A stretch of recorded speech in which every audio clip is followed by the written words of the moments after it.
What is going on, guys? Welcome back to the KSERIES Kyle YouTube channel, and today 75 degrees here in Georgia.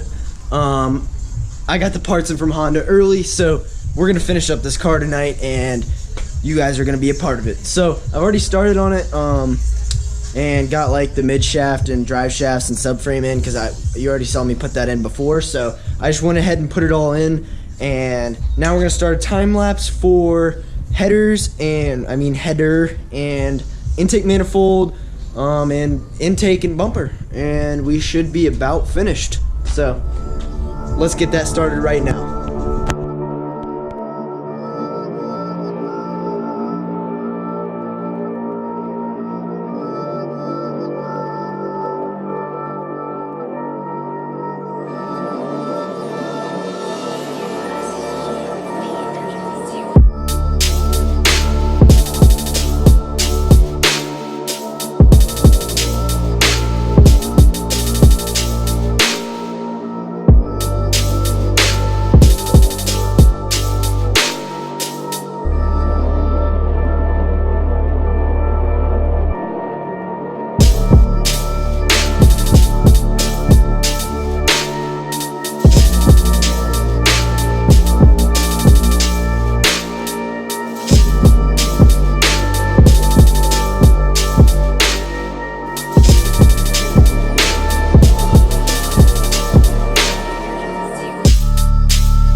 Well, I lost the socket, so I'm just gonna start the time lapse when I eventually find it, because the car just ate it. So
and just like that, she is all done. I just gotta put the bumper on, put this little crossbar back, and then we should be good to go. yeah. So that is a wrap on this build. I will be starting it probably Thursday night or so, because I gotta get one more bracket that I forgot about, and yeah, then she'll be completely done. She will get started, and that will definitely be on video. First drive, can't accelerate hard because it has to be broken in for like a week. So, but I'll have a video on the dyno of this car, all motor, and should be good to go. Thanks for stopping by the KSERIES Kyle YouTube channel. Go down below, subscribe, comment, click that like button, and I'll catch you guys on the dyno day.